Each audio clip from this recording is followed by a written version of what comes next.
Hello there, people. Welcome back to the garage.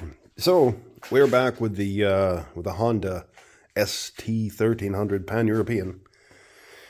In case you're wondering, that's a Kawasaki Vulcan 1500 Classic. Noish. So back to the pan. Yesterday, I mounted the Oxford heated grips, put the controls right there, and I routed the power cable for the TomTom GPS that is going to be fitted on this bike. Up through here, I don't know if you can tell, right through there. Just cut a little recess in there and just pull the wire up. So the only thing I want to point out with the Oxford grips, actually the two things. Number one, routing your power to the battery and all that.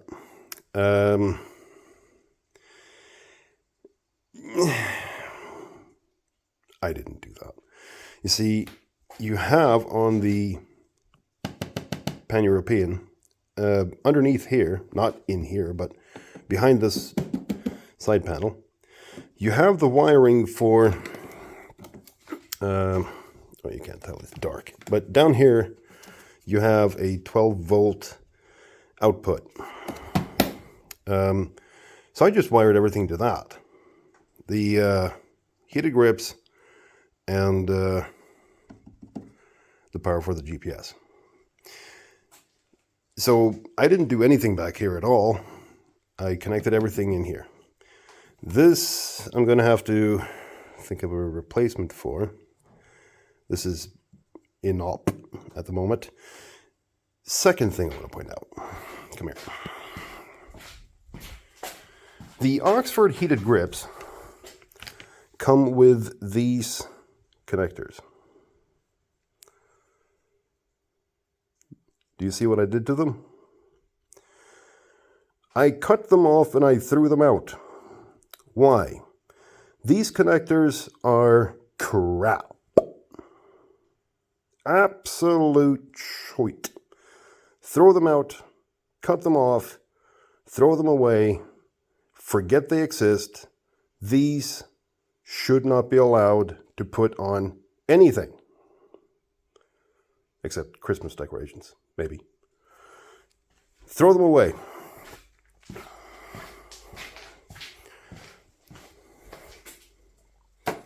There we go. So I made my own connectors. Actually, something that works. Anywho, I'm not going to take the side panels and all that off to show you how I did things. I just did things. Now,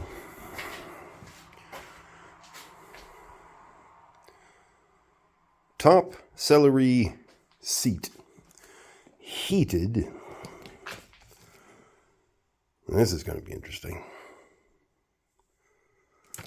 I suppose that's up next.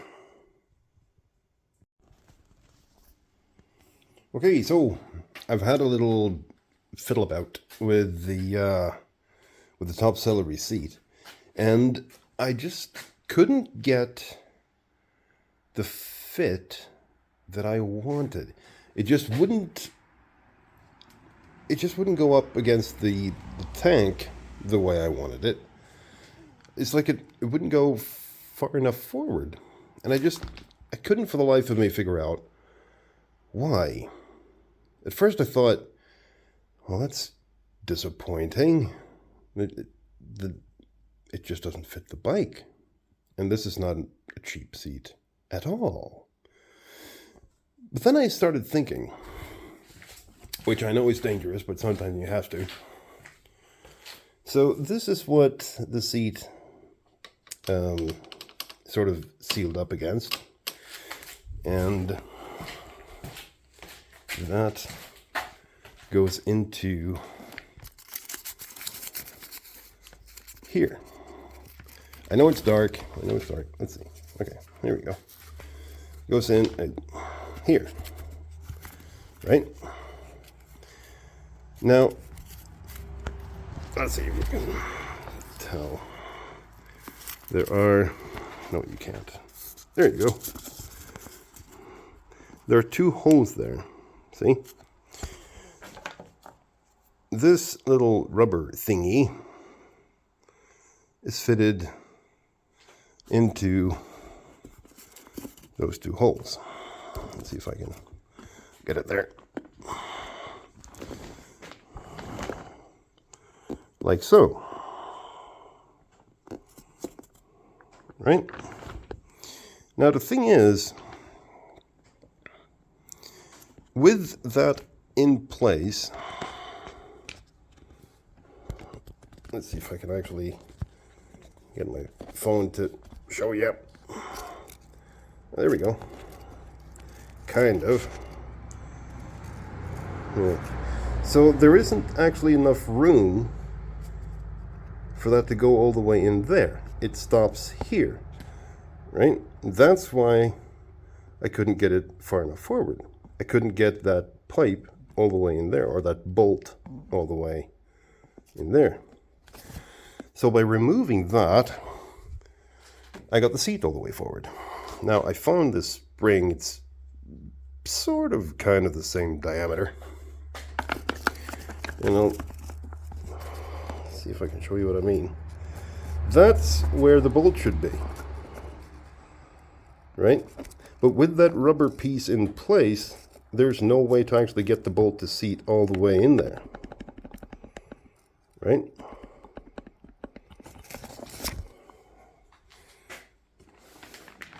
Something to think about. So what I'm going to try to do is cut this so that I get cut this corner off basically, so that I get a recess in there, but with some rubber padding, sort of cut that piece off, at least, and see if that works. Other than that, TopSellerie, fantastic quality. I'll show you more in a second. So I have cut this, and cutting rubber with a knife is almost as difficult as, well, cutting rubber. So I'm gonna see if I can fit this in here now, one-handed.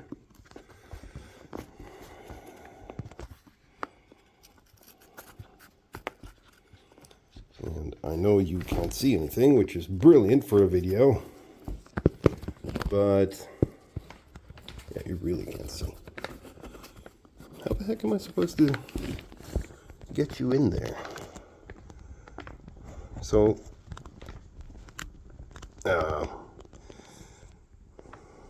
well, can I put a, ooh, look at that, light. Fantastic. So now there's a recess in there.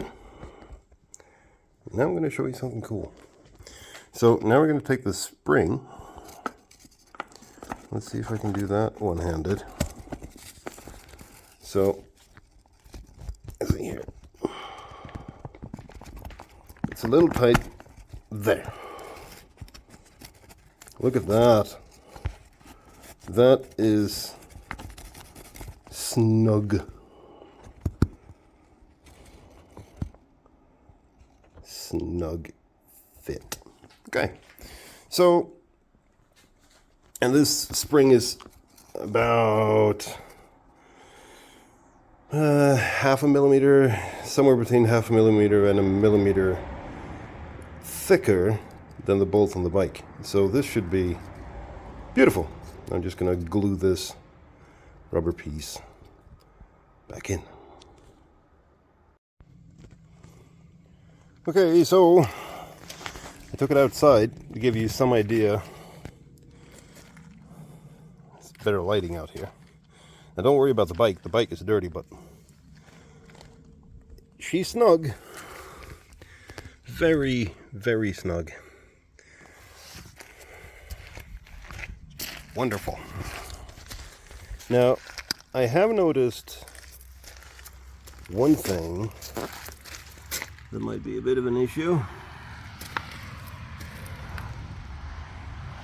This is a fantastic seat. Cannot wait to test it out. Cannot wait. It's not perfect, but you can't get it perfect. Oh, and one little thing. In here somewhere, there are some tabs that fit to the bike so that the sides stay to the bike. Now, here's the thing that I've noticed. This is really tight. Really, really tight. In other words, this is going to chafe like crazy. So, don't know what to do with that. Because to get the side panniers off, you have to open this. Now, and to get the seat off, obviously. The question is, how often do you do that?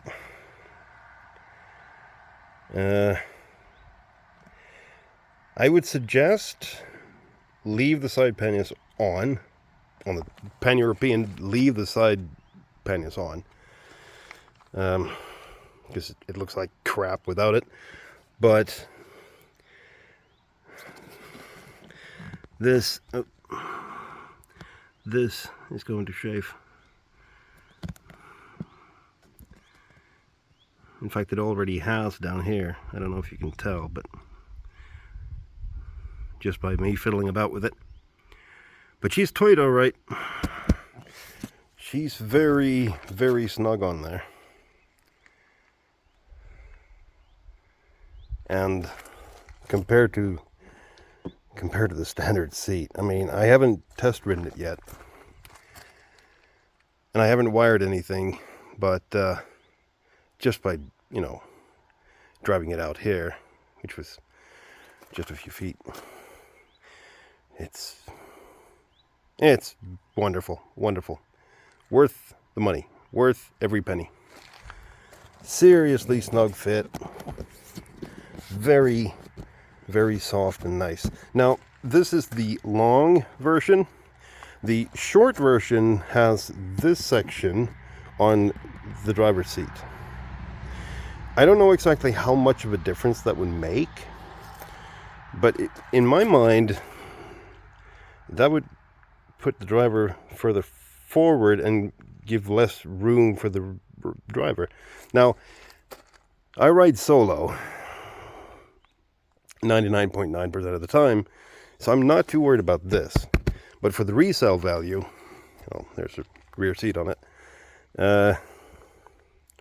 So I wanted as much option as I could get out of the seat. As many options of moving about on the seat as possible. So I wanted this space. I don't know if you can tell, but there's plenty of room on there. And this feels really nice. So, yeah. There's the TopSellerie seat on the Honda Pan-European ST1300. Absolutely lovely.